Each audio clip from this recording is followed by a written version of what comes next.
Idaho, 3 të vrarë me armë në restorant, autori gjendet i pajet.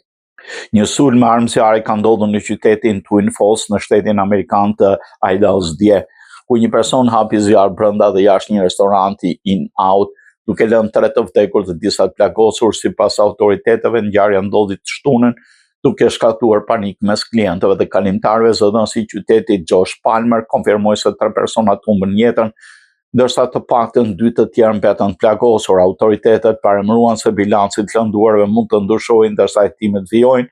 Shefi i policisë së Twin Falls, Matthew Hicks, bëri të ditur se autori i dyshuar është gjetur i pajet, duke theksuar se nuk ekziston më rrezik për komunitetin. Deri tani nuk është sqaruar nëse ai përfshihet në numrin e viktimave. Policia po heton motivin e sulmit, ndërsa identiteti i viktimave dhe i autorit nuk është bërë ende i ditur publikisht. Restoranti ku ndodhi ngjarja ishte hapur vetëm një javë më parë dhe ishte kthyer shpejt në një nga vendet më të frekuentuar në zonë. Sulmi ka tronditur komunitetin lokal, ndërsa autoritetet po punojnë për zbardhur plotësisht rrethanat e ngjarjes.